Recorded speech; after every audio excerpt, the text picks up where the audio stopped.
In the flickering glow of a single bare bulb hanging like a weary sentinel in their cramped one-room apartment, Elena pushed open the door, her arms heavy with grocery bags that held only the barest essentials: stale bread, dented cans of beans, and a single apple split 3 ways.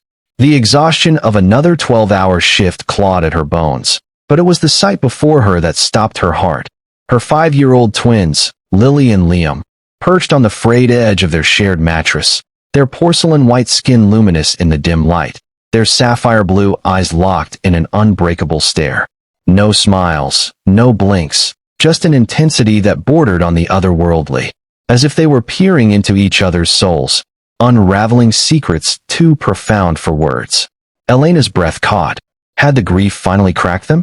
Were her beautiful children, the last gifts from a husband stolen too soon by a drunk driver's whim, now lost to some silent rebellion against her failures? She dropped the bags, the apple rolling forgotten across the floor, and whispered, "What are you doing to each other?" But they didn't flinch. Their gaze held, unyielding, pulling her into a vortex of fear and unspoken longing. Elena's world had unraveled 2 years ago on a rain-slicked highway, where her husband, Marco, a gentle mechanic with hands calloused from fixing dreams for strangers, was reduced to a crumpled headline in the local paper. "Tragic accident claims father of 2.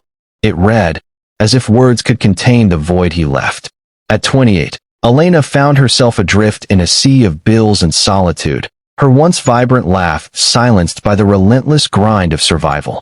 They had moved to this forgotten corner of the city, a Rust Belt town where factories stood like hollow ghosts, chasing cheaper rent after the insurance money evaporated like morning mist.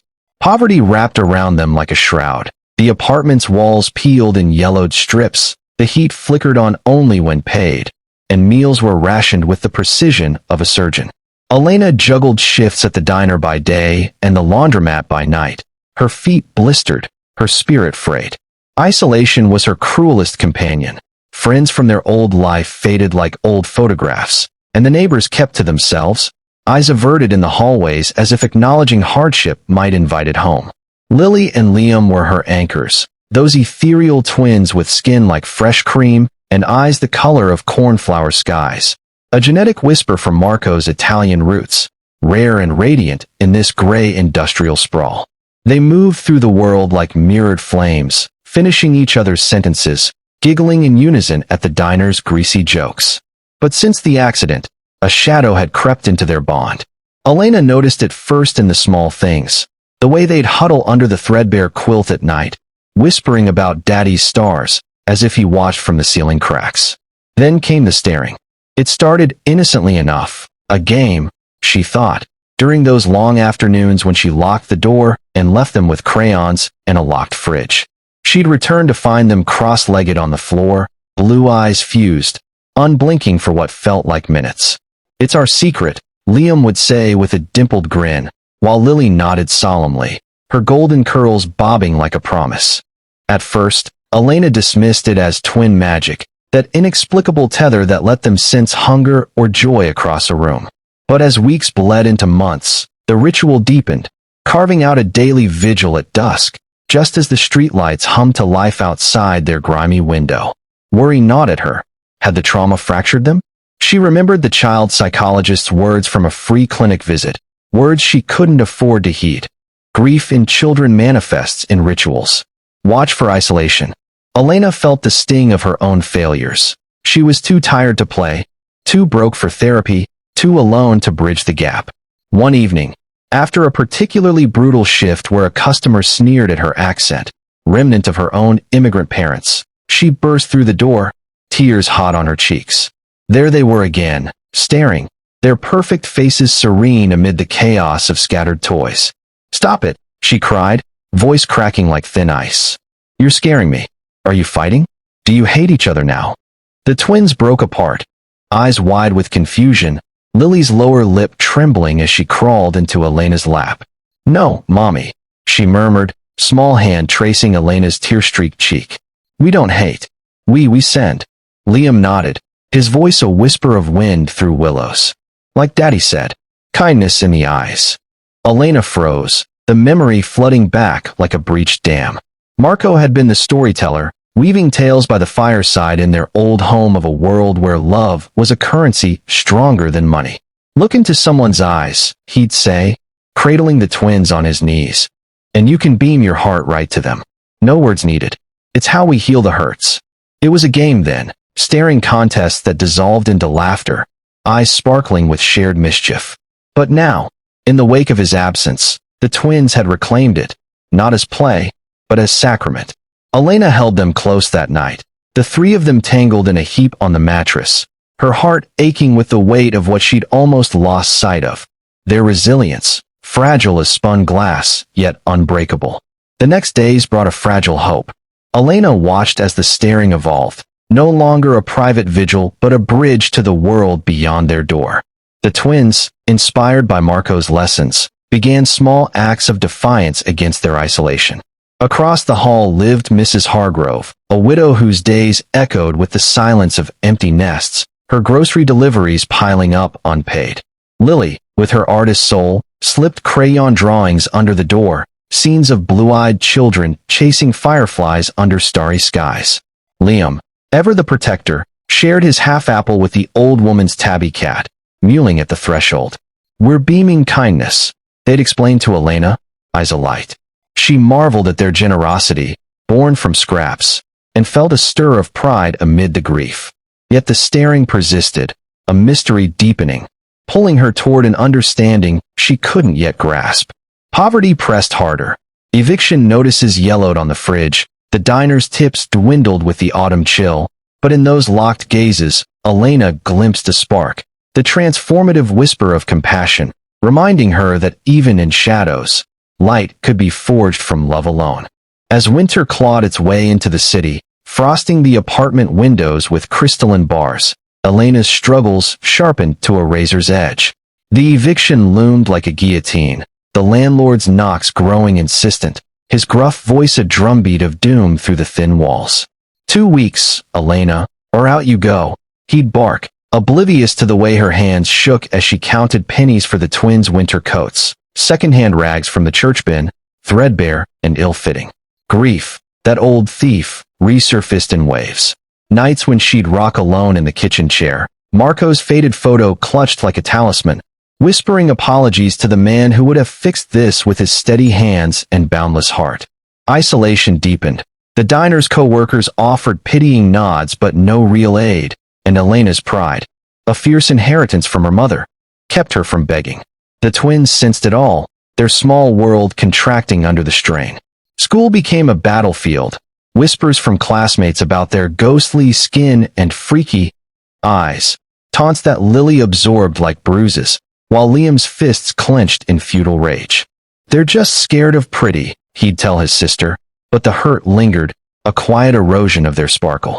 The staring ritual anchored them, a daily dawn at the frost-laced window, where Lily and Liam would perch on the sill, eyes interlocked as the sun bled pink across the skyline. Elena watched from afar, her heart a tangle of awe and ache. It was no longer just a game or a memorial. It had become their war council, a silent symposium where ideas bloomed without sound. One morning, after a night of feverish dreams where Marco urged her to let them lead, she knelt beside them, her voice soft as snowfall. "Tell me, my loves, why the stairs? What worlds are you building in there?" The twins exchanged a glance, then turned to her, blue eyes brimming with a wisdom too vast for their years. Lily spoke first, her words tumbling like petals. "We stare to remember Daddy's beam, Mommy, but also to practice, so we can send it far." Liam nodded, pointing to the window. "To people who need it. Like us." What unfolded next shattered Elena's guarded heart. The twins confessed their secret. Each stare was a vow, a telepathic pact to extend Marco's legacy of kindness beyond their walls. They beamed love to each other first, to heal the loneliness of empty afternoons, the sting of empty pockets. Then outward, in ripples they tracked with childish precision. The drawings for Mrs. Hargrove? Born from a stare where Lily envisioned sunflowers blooming in the old woman's barren pots. The apple for the cat? Liam's idea, sparked by a gaze that mirrored his own hunger into resolve. And to Elena herself, when she'd collapsed through the door, hollow-eyed and spent, They stared across the room, willing her strength, believing their locked eyes could knit her fraying soul. "We see Daddy in you," Liam said simply, and Elena wept then, not from sorrow, but from the molten rush of realization. Her children, amid their own grief, had chosen empathy as their shield, transforming pain into purpose. Emboldened, Elena embraced the ritual, joining their dawn vigils with tentative stares of her own. It was awkward at first. Her brown eyes, warm as chestnut, meeting their azure depths felt like bridging oceans. But in those moments, barriers dissolved. Hope flickered, small but insistent. A tip windfall from the diner bought a shared coat, warm and woolen, monogrammed with their initials in uneven stitches. The twins' kindness circled outward further. At school, Lily shared her crayons with a bullied boy named Theo, whose family had fled a war-torn home, his dark eyes haunted by ghosts Elena recognized. "Beam it," Lily whispered, and soon Theo's shy smiles lit the classroom. Liam, in turn, defended him with words, not fists, their trio a quiet rebellion against cruelty. But the circle's true turn came on the eve of eviction, when despair crested like a storm. The landlord's final notice burned in Elena's pocket as she trudged home through sleet, the twins' faces pale beacons in the window. That night, huddled under the quilt, they stared, not at each other, but at her, their gaze a lifeline. "We can fix it, Mommy," Lily murmured. Kindness comes back. Skeptical yet desperate, Elena clung to it. The next morning, as the landlord hammered at the door, she spotted old Tom, the homeless veteran who panhandled near the diner, shivering in rags that mirrored their own fragility.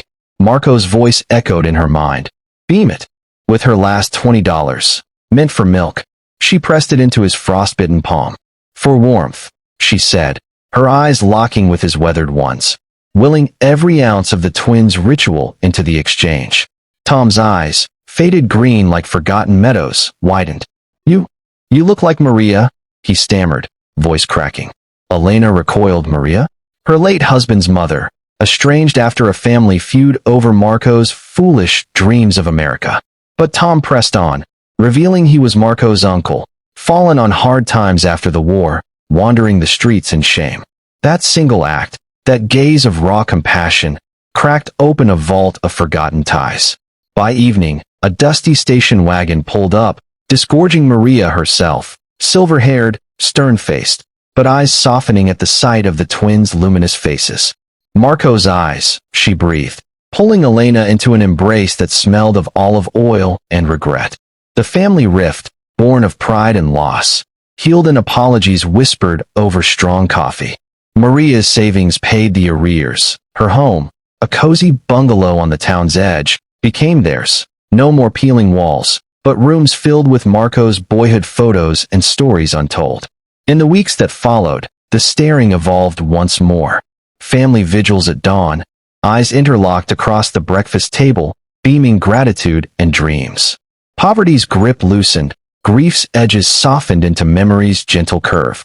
Lily and Liam, their beauty no longer a target but a bridge, taught the neighborhood children the beam, a game that spread like wildfire, dissolving isolation one gaze at a time. Elena watched, her heart forever melted, as kindness's full circle revealed its quiet miracle. What begins as a spark in the eyes can ignite a lifetime of light. In the tapestry of our lives, woven with threads of sorrow and joy, it is the simple act of truly seeing another, through the window of the soul, that mends what is broken and illuminates what was hidden. Let us celebrate the quiet revolution of empathy, the boundless love that turns strangers into family, and the profound humanity that whispers, "In giving what we have, we receive what we need most." Moral of the story: in the silent language of compassionate eyes, even the deepest wounds find healing, proving that kindness, once shared, returns transformed into the very strength that saves us.